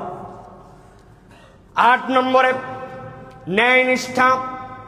আল্লাহ রাব্বুল আলামিন সূরা হুদ 112 নম্বর আয়াতে বলছে, দুনিয়ার মানুষ আমি আল্লাহ দায়িত্ব দিচ্ছি, ফাস্তাকিম কামা উমিরতা ওয়া মান তাবা মাআকা ওয়া লা তাতগাউ ইন্নাহু বিমা তা'মালুনা বাসীর। আল্লাহ বলছেন ফাস্তাকিম কামা উমিরতা, আল্লাহ যেরকম ভাবে নির্দেশ দিয়েছেন তুমি ন্যায়ের উপরে সেরকম ভাবে থাকো। ওয়া মান তাবা মাআকা ওয়া লা তাতগাউ ইন্নাহু বিমা তা'মালুনা বাসীর। খবরদার আল্লাহর পথ থেকে কখনো তুমি ধৃষ্টতা দেখিয়ে উদ্যত চরিত্র হয়ে তুমি বের হয়ে যেও না। জেনে রাখো তুমি যা করো সব আল্লাহ জানেন, সব রব্বুল আলামিন দেখেন। সাংঘাতিক আয়াত। ন্যায়নিষ্ঠ হওয়া জীবনের প্রত্যেকটা পর্যায়ে ন্যায়নিষ্ঠ হওয়া গুরুত্বপূর্ণ। আমি মনে করছি ন্যায়নিষ্ঠতার দায়িত্ব কেবল বোধহয় ওই যে জজ সাহেবের, তাই না? জজ সাহেবের না, প্রত্যেকের জীবনে ন্যায়নিষ্ঠতা আছে প্রিয় ভাইয়েরা। আপনি ভেজা পা, আপনার ওযু করছেন, করে আপনি পরে মসজিদে আসছেন, আপনার স্যান্ডেলটা একটু পেছনে খুলছেন, খুলে আপনার ভেজা পা দিয়ে আরো 4 জনের স্যান্ডেল মারায়া, 4 জনের স্যান্ডেল চাপায়া চিন্তা করছেন কার স্যান্ডেল কি হয়েছে, আমি একে দেখছে তাই। আপনি ন্যায়নিষ্ঠ হতে পারেন নাই মানুষ হিসেবে এখনো। ছোট্ট পয়েন্ট, কিন্তু মাথার মধ্যে ঢুকাই রাখেন। আপনি ন্যায়নিষ্ঠ হতে পারেন না, আপনি অপরকে কষ্ট দিচ্ছেন। আপনি যাওয়ার পরে স্যান্ডেলটা হাতে নিয়ে উপর থেকে ফালাই দিয়েছেন, ঠাস করে পড়ছে, ভিতরে একজন নামাজ পড়তেছিল, তার কষ্ট হয়েছে। আপনি এখনো ন্যায়নিষ্ঠ হতে পারেন নাই। আপনি কষ্ট দিচ্ছেন, আপনার বাড়ি 3 তলায়, আরেকজন 4 তলায়, আপনার চেয়ারটা আপনি আপনার ফ্লোর টাকা দিয়ে কিনছি, 1,25,00,000 টাকা দাম, 57,000 টাকা স্কোয়ার ফিট। আমি আমার প্লেটে কি করবো না করবো তোর কাছে হিসাব নেওয়া লাগবে। দরজা লাগায় দম করে দরজা লাগাই দিছে, রাত্রে 12টার সময় মশলা মারতেছে খ্যার করে পুরা। আমার বাড়িতে আমি যা আই ক্যান ডু এনিথিং। আপনি ভাবতেছেন জি না, আপনি এখনো ন্যায়নিষ্ঠ হতে পারেন না। ইসলাম ধর্মটা হচ্ছে একটা এটিকেটের, ইসলাম ধর্মটা হচ্ছে একটা ম্যানারের। আপনার সাথে ঝগড়া করতে আসছিল, তারপরে আপনি বলছেন আমি রোজাদার, ঝগড়া করবো না তোমার সাথে। আল্লাহ বলছেন তোমাকে যে আল্লাহ এই ট্রেনিং দিল সেই বান্দা তুমি ন্যায়নিষ্ঠ হতে পারো নাই, অপরকে কষ্ট দাও, অপরকে তুমি আরাম দাও না, অপরের হিসাব তুমি করো না। আল্লাহর কাছে আপনাকে হিসাব দেওয়া লাগবে। আপনি ফুলের গাছ একটা নিয়ে চলে আসছেন আপনার বারান্দায়, কে আপনারে আনতে বলছিল ফুলের গাছ? আপনি মনে করছেন এটা আমি পারবো। ও তো অর্থ সূত্র ছিল মাটিতে থাকবে, কিন্তু আপনি উঠাই নিয়ে আসছেন, পানি দেন না, পানি না দিয়ে আপনি মেরে ফেলছেন আপনার গাছটাকে। হ্যাঁ, মিস্টেকলি হতে পারে, কিন্তু ইন্টেনশনালি ওটার আর কোনো গুরুত্ব নাই। আপনি ন্যায়নিষ্ঠ বান্দা হতে পারেন নাই, আপনি ন্যায়নিষ্ঠ এখনো হতে পারেন নাই। আপনার বাচ্চা আপনার বাড়িতে একজন কাজ করে, আপনি আপনার কষ্ট বোঝেন, আপনি টাকা দিয়ে তারে খাটায়, টাকা দিয়েই কেবল খাটান না, সেও একজন মানুষ। আপনি তার জন্য কতটুকু দয়ার হৃদয়ের মধ্যে লালন করেন। আমি মাঝে মাঝে বলি, আপনার বাচ্চাকে প্রত্যেকদিন দুধের স্বর উপরে হাঁড়ির থেকে তুলে আপনার বাসার কাজের মানুষটা উঠায় দেয়, কিন্তু ওরা জীবনে কোনোদিন আপনার মন চাইলো না যে তারা দেয়। আপনার রান প্রত্যেকদিন আপনার বাচ্চা খায়, আপনার কাজের মানুষের ভাগে কোনোদিন একদিন আপনার রান গেল না। সবাই এরকম নয়, কিন্তু এগুলো আমাদের মাথার মধ্যে মনে রাখতে হবে। ওরে সারা জীবন মাটিতে ফালায় রাখলেন, আর আপনি সারা জীবন খাটে থাকলেন। ফাঁকা খাট আছে আপনার বাড়িতে অন্য ঘরে, তারপরেও সে কোনোদিন উপরে উঠে শুইতে পারলো না। আপনি ন্যায়নিষ্ঠ হতে পারেন নাই। সাহাবীরা বলতেছেন, নবী বলছিলেন, তুমি যা পড়ো তাকে তাই পড়াও, তুমি যা খাও তাকে তাই খাওয়াও। আব্দুল্লাহ ইবনে মাসউদের খাদেমকে দেখে অপররা ঘাবড়ায় গেছে, আরে কোনটা মালিক আর কোনটা গোলাম। বলে তুমি এরকম বলে, আমার নবী ওই দিন বলার পরের থেকে বাবা আমার থেকে ভালো ওরে দেই, কারণ আমি ফাঁসে যেতে পারি। আল্লাহ আমার হিসাব আমাকে নাও নিতে পারেন, কিন্তু ওর জন্য যদি আমারে ধরেন, সুবহানাল্লাহ। ওটা ছিল সাহাবীওয়ালা চরিত্র, ন্যায়নিষ্ঠ মানুষ ছিলেন তারা। আর আমরা এখন ন্যায়ের আশপাশে নাই। আমরা কেমনে কত অন্যায় করতে পারবো, আমরা সেইটার মধ্যে আছি। প্রিয় ভাইয়েরা, রাস্তার মধ্যে বের করে পাইপটা রেখে দিচ্ছে, সরকারি জায়গা, পানি পড়ুক, রাস্তা ক্ষতি হোক, যা হোক, লোক যাক না যাক, এটা আমার কোনো ব্যাপার কিনা। আমি থাকি 10 তলায়, আমি কানটা খুসায়া ফালাই দিলাম, কটন ব্যাট চলে গেল নিচে। আমি মনে করলাম আমি চিপসটা খাইয়া ফালাই দিলাম রাস্তার মধ্যে, খোসাটা ফালা। আপনি ন্যায়নিষ্ঠ এখনো হতে পারেন নাই। আপনি হিসাব এবং বিবেচনা করেন। প্রত্যেকটা জায়গায় আমাদের ইহতিসাব করার জায়গা আছে। আমরা যদি হিসাব করে না চলি, তাহলে এইটা আমাদের জন্য কোনো ফায়দা দিবে না। আল্লাহ এই জন্য বলছেন যে তোমাদের মধ্যে সিয়াম পালন করে, মনে থাকবে তো ইনশাআল্লাহ। 9 নম্বরে দয়া। আল্লাহ রাব্বুল আলামিন সূরা ইসরার 24 নম্বর আয়াতের মধ্যে বলছেন, সব মুসলমান এই আয়াত কম বেশি জানে। আল্লাহ বলছেন, ওয়াকফিদ লাহুমা জানাআদ যুল্লি মিনার রাহমা ওয়া কুর রাব্বিরহামহুমা কামা রাব্বায়ানি সগীরা। আল্লাহ বলছেন, ও দুনিয়ার মানুষ, তোমার পিতা মাতা তোমার দয়ার জন্য সবচেয়ে বড় হকদার। বাপ মার জন্য যদি আপনার দয়া না থাকে, আল্লাহ বলছেন ওই ব্যক্তি আল্লাহর রহমত থেকে বঞ্চিত। আল্লাহ বলছেন, তুমি তাদের জন্য দয়া করো, তাদের জন্য তোমার ডানাগুলা বিছায় দাও, আর আল্লাহর কাছে দোয়া করো, রব্বিরহামহুমা কামা রব্বায়ানি সগীরা। ও আমার আল্লাহ, তারা আমার ক্ষেত্রে ছোটবেলায় যেরকম দয়া করেছেন, আপনি আমাকে ওই রকম ভাবে তাদের জন্য দয়ার এই দোয়াটা কবুল করে নেন। কি দয়া করেছেন আব্বা আম্মা, একবার যদি কল্পনা করেন, হৃদয় আপনার দিয়ে যদি ভাবেন, এই আধুনিক জেনারেশন, এই জেনারেশন আমি সব জায়গায় বলি, এরা হচ্ছে ডায়াপার জেনারেশন। কিন্তু আমার মাকে আমি দেখেছি 7 দিন সূর্য ওঠে নাই, শীতকাল, কঠিন শীত, শৈত্যপ্রবাহ শুরু হয়ে গেছে। উত্তরবঙ্গের মানুষ আমরা, এমন শৈত্যপ্রবাহ, সূর্য নাই, কিচ্ছু নাই, পিঠা পিঠে আমাদের 7 ভাই বোন, ছোট 2টা ভাই, কাছাকাছি প্রায় 12-13 মাসের ছোট। 7 দিনের জন্য সূর্য ওঠে নাই। এখন তারা তো প্রস্রাব করে। আম্মাকে দেখছি চুলার উপরে কাঁথাগুলা কেমনে কেমনে যেন কষ্ট করে করে 5-7টা শুকায় নিয়েছে। শুকায় নেওয়ার পরে অর্ধেক রাত না যেতে যেতেই ডানের কাঁথা ভিজায় ফেলেছে, বামের কাঁথা 2টা ভিজায় ফেলেছে। বাড়ির সবাই ঘুমায় গেছিল, কিন্তু আম্মা ঘুমাতে পারে নাই। সন্তান যদি প্রস্রাব করে আর তার উপরে যদি থেকে যায় সারা রাত, সন্তান নিউমোনিয়া হয়ে যাবে, সন্তানের ঠান্ডা লেগে যাবে। ডানে ভিজাইছে, বামে নিছে, বামে ভিজাইছে, এরপরে বুকের মধ্যে নিছে, নিজের বুক ভিজে গেছে, তখন শাড়ির আঁচল দিয়ে বুক মুছে আবার সন্তানকে বুকের মধ্যে রেখেছে। তারপরেও সন্তানকে দূরে ঠেলে দেয় নাই। এক রাত যদি আমার মা আমার জন্য এই কষ্ট না করতো, আপনার আমার দুনিয়ায় টিকে থাকা হতো না। আল্লাহ রাব্বুল আলামিন বলছেন, এই তো তোমার মা, যেই মা যেই পিতা তোমার জন্য এত কষ্ট করেছে, তুমি কল্পনা করতে পারো না। আমি আমার মাকে এখন পর্যন্ত কোনোদিন দেখি নাই। রান্না করার পরে মুরগির রানটা নিজের পাতে নিচে, এত বড় হয়ে গেছে আমরা, তারপরে আম্মা ওই মুরগির রানটা আমার প্লেটেই তুলে দিবে। আব্বার প্লেটের মধ্যে নিচ থেকে তরকারি দিয়ে দিছে। তরকারি দেওয়ার পরে হঠাৎ করে মুরগির কলিজিটা চলে গেছে। জীবনে কোনোদিন আব্বাকে খেতে দেখি নাই। কলিজিটা তুলে পাশে সন্তানের মুখে, না হলে খাওয়া শেষ হয়ে গেলে ডাক দিবে, আয় আব্বা আয়। মুখের মধ্যে কলিজিটা তুলে দিয়েছে। ওই আব্বা ওই আম্মা এত কষ্ট করেছে আপনার আমার জন্য। আল্লাহ বলতেছেন, আমি আল্লাহ দায়িত্ব দিলাম, ওয়াকফিদলাহুমা জানা হাদ্দুল, তুই সন্তান যত বড়ই হয়ে যাস না কেন, তুই আসলে কিছুই বড় হতে পারিস নাই। তোর ওই বড় হওয়ার পেছনে তোর বাপ মা তোকে এই পর্যন্ত ধাক্কায় নিয়ে আসে, তুই তার জন্য তোর ডানাগুলা বিছায় দে।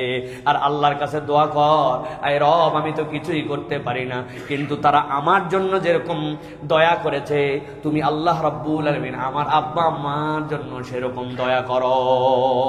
সুবহানাল্লাহ।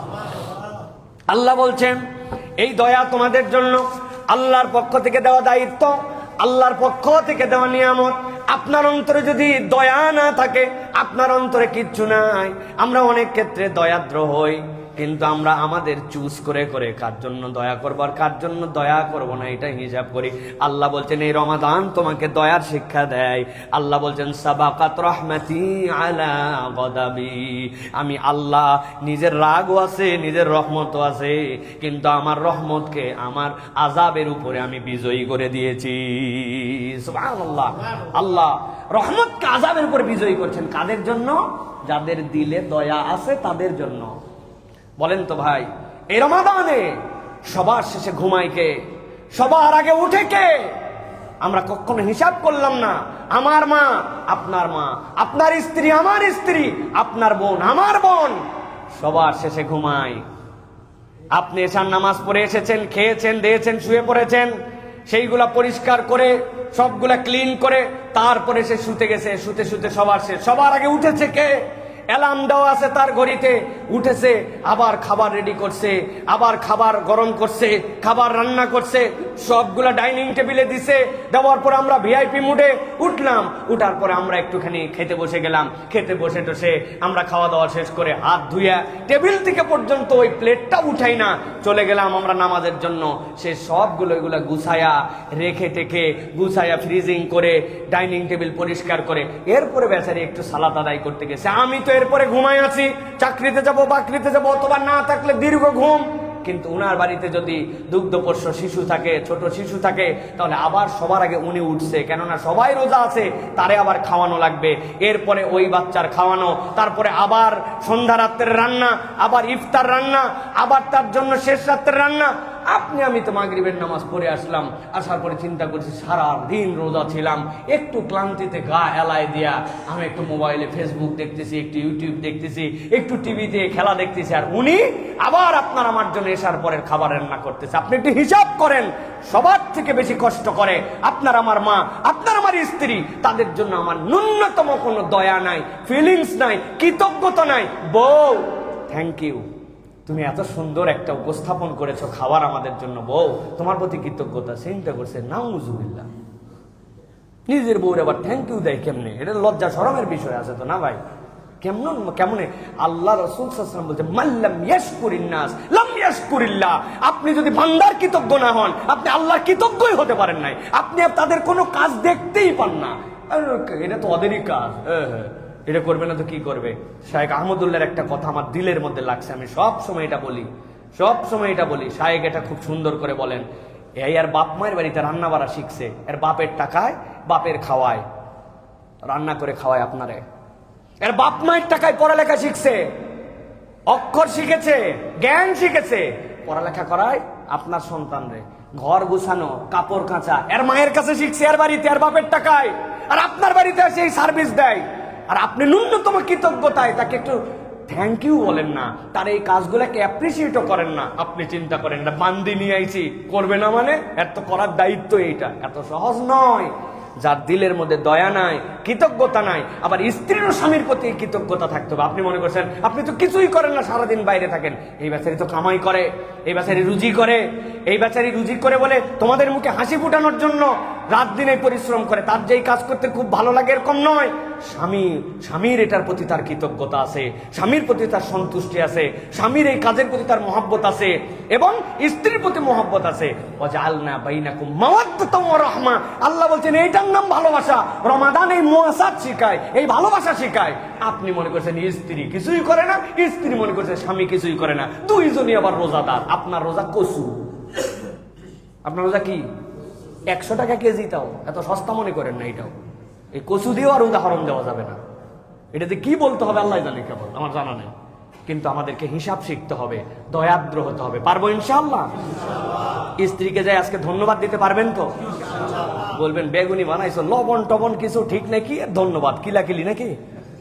ভাই বেচারি যে কষ্ট করে আপনি জানেন না, রান্না করে থাকার কষ্ট আছে, রোজার আগ মুহূর্ত পর্যন্ত কষ্ট আছে। কিচ্ছু না ভাই, দাঁড়ায় থাকে যে রান্না করতো, এইটার যে কষ্ট আছে। আমি তো ভালো রান্না করি, এই জন্য আমি জানি এগুলা। আল্লাহ আমাদেরকে বোঝার তৌফিক দান করে। 10 নম্বরে আমাদের জন্য দয়ার পরে সত্যবাদিতা। আল্লাহ রাব্বুল আমিন বলছেন, ইয়া আইয়ুহাল্লাযীনা আমানুত্তাকুল্লাহ ওয়া কুনু মা'আস সাদিকিন। সত্যবাদী হতে হবে। ইমানদার সত্যবাদী যদি না হয়, আর সত্য যারা বান তাদের সাথে যদি সম্পর্ক না রাখে, সে কখনো ট্র্যাকে থাকতে পারবে না। কোথায় থাকতে পারবে না? আপনার গাড়ি সঠিক চলবে না আপনি যদি সত্যবাদীর সাথে সম্পর্ক না রাখেন। আপনার সম্পর্ক ফ্রড, 2 নম্বর, চিটিং, বাটপার, ওইগুলোর সাথে আপনার সম্পর্ক। বিড়িখোর, গাঁজাখোর, যেটা ইসলাম পছন্দ করে না, কথাবার্তা বাজে কথা বলে, ঘুরলে ফিরলে মোবাইলে বাজে মহিলার কথা আলোচনা করে। আল্লাহ বলছেন কুনু মা'আস সাদিকিন, সত্যবাদীর সাথে তুমি সম্পর্কিত হও। সাদিকিন মানে কেবল মুখ দিয়ে সত্য কথা বলে এটা না। সবচেয়ে বড় সত্য কোনটা? আল্লাহর বিধানকে স্বীকার করে নাই, আল্লাহ যা বলেছেন সেটা মানে, ওই সত্যবাদী।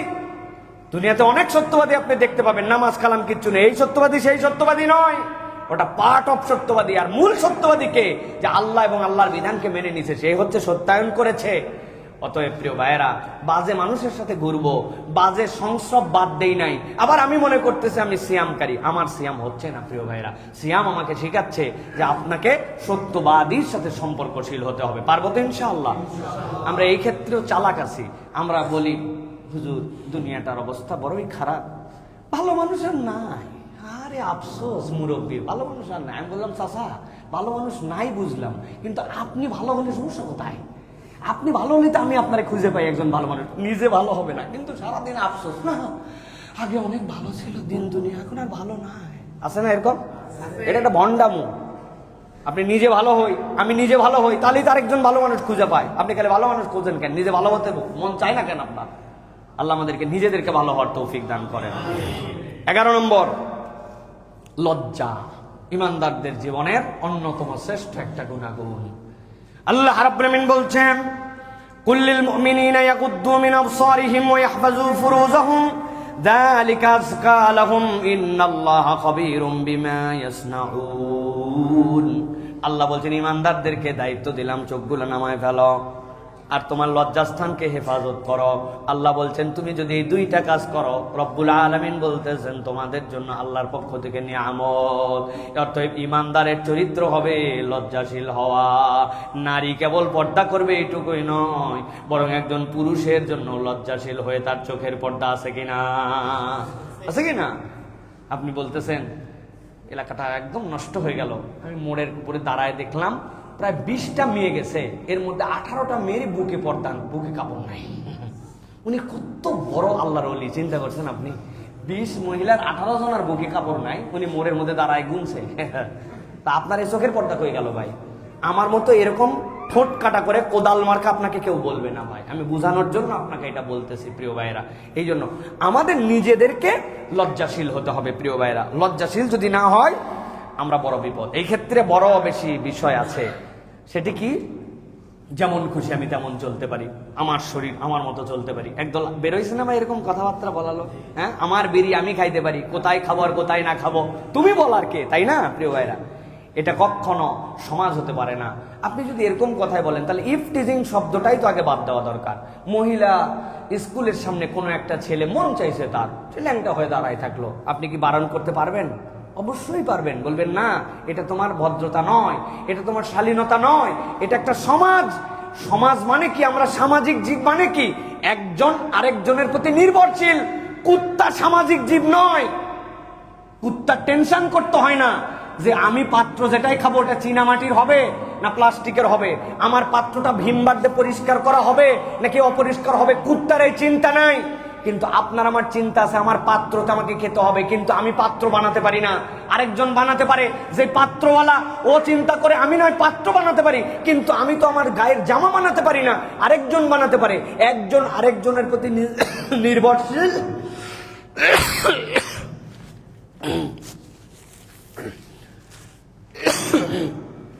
একজন আরেকজনের প্রতি নির্ভরশীল, এই জন্য আমরা সামাজিক জীব।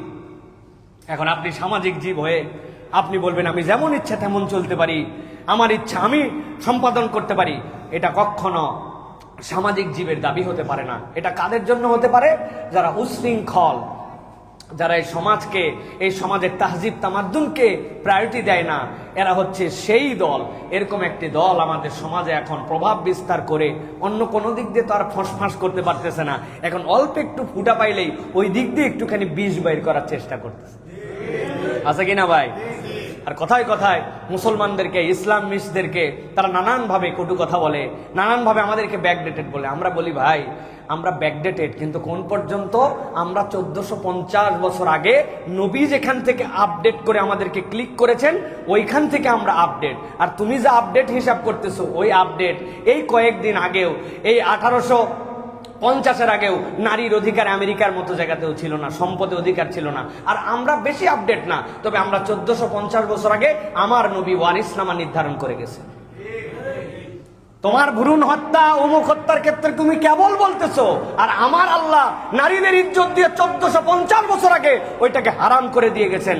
আমার আল্লাহ, তুমি কেবল বলতেছো ইফটিজিং এর কথা, আমার আল্লাহ 1450 বছর আগে বলেছেন পুরুষ তোমার চোখকে নামাও। অতএব আপডেটেড শিক্ষা আমাদেরকে দিতে এসো না। তোমরা যদি আপডেট হতে চাও তাহলে ইসলামকে অনুসরণ করো, ইসলামের বাহিরে কোনো আপডেট কিচ্ছু পৃথিবীতে নাই, ঠিক না? তুমি বিড়ি খাবে রাস্তার মধ্যে খাও, কিন্তু তুমি এটা খাওয়ার পরে এটাকে গুরুত্ব দিবে না, সমাজকে এটাকে তুমি দায়িত্বের মধ্যে আনবে না, এটা কখনো হতে পারে না প্রিয় ভাইরা। এই জন্য আমাদের এই ব্যালেন্স করতে হবে। এটার নাম লজ্জা। যার মধ্যে লজ্জা নাই তার মধ্যে কিছু নাই, যার মধ্যে লজ্জা আছে তার মধ্যে সব আছে। প্রিয় ভাইরা, আমরা এই যে আল্লাহর হুকুম হাকাম পালন করি, এই ক্ষেত্রে আমাদের লজ্জা লাগবে। যে আল্লাহ আমাকে খাওয়ান, যে আল্লাহ আমাকে দেখেন, আমি তার সামনে কেমনে অন্যায় করি, আপনার এই লজ্জা কিন্তু আপনাকে ইমানের দিকে নিয়ে যাবে। অতএব লাজুকতা মানুষের জীবনের অন্যতম নিয়ামত। লজ্জাহীন হয়ে গেলে সমাজ পশুর কাতারে নেমে যাবে। আমরা ইতিমধ্যেই দেখতেছি সমাজ পশুর জায়গায় চলে গেছে, ঠিক কিনা ভাই? আরে আমরা বিয়ে শাদী করার পরে বোরখালি বউ হাত ধরে অন্য জায়গায় গেলে ভিতরে অস্বস্তি হয় 5 জনের সামনে, আর কতকগুলো আছে কি আর বিয়ে শাদী কিসের কি, তারপরেও হাত ধরা তো দূরের কথা, যা ইচ্ছা তাই ধরে ফেলতেছে। তাহলে কুকুর আর তার মধ্যে পার্থক্য কোথায়? রাগ করলেন ভাই? আল্লাহ আমাদেরকে বোঝার তৌফিক দান করেন। 11টা গুণাগুণের কথা বলবো বলেছি, কয়টা বলেছি? 11টাই বলছি। আরেকটা বোনাস আছে, মনে আছে তো? 1 নম্বর হচ্ছে বিশ্বস্ত হৃদয়, 2 নম্বর আপনাদের কাছে কি বলেছি? সবর, 3 নম্বর বিশ্বস্ততা, 4 নম্বর ক্ষমা, 5 নম্বর বিনয়, 6 নম্বর শকর, 7 নম্বর ভয়, 8 নম্বর ন্যায়নিষ্ঠা, 9 নম্বর দয়া, 10 নম্বর সত্যবাদিতা, 11 নম্বর 12 নম্বর এবার বোনাস, সবগুলোর উপর শাইনিং। এটা দিয়ে শাইন করে দিয়েছেন আল্লাহ রাব্বুল আমিন। আল্লাহ রাব্বুল আমিন বলছেন আল্লাযীনা ইউমিনুনা বিল গায়ব ওয়া ইউকিমুনাস সালাহ ওয়া মিম্মা রাযাকনাহুম ইউনফিকুন। আপনি আপনার সব গুনাহগুণের উপরে শাইন দিবেন কি দিয়ে? আল্লাহ বলছেন তুমি হবে সখী, তুমি হবে দানশীল। যেই ইমানদার দানশীল, আল্লাহ তার সব ল্যাকিংস দূর করে আল্লাহ তার নিয়ামতগুলো তার জন্য দান করে দিবেন। সুবহানাল্লাহ।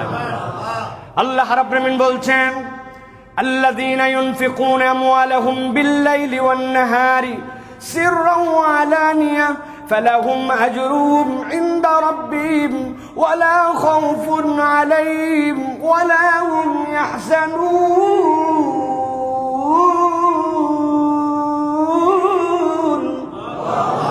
আল্লাহ বলছেন দুনিয়ার মানুষ, তুমি চিন্তায় আছো, তুমি ভয়ে আছো, দুশ্চিন্তা তোমার রিজিক নিয়ে, দুশ্চিন্তা তোমার ইজ্জত নিয়ে, দুশ্চিন্তা তোমার বারাকা নিয়া, ভয় তোমার সম্পদ যেন নষ্ট না হয়ে যায়, ইজ্জত যে পর্যন্ত অর্জন করেছে ওইটা যেন নষ্ট না হয়, আমার সম্পদটা যেন নষ্ট না হয়। আপনার যত দুশ্চিন্তার যত ভয়, আল্লাহ বলছেন আমি তোমার জন্য ঔষধ দিয়ে দিলাম।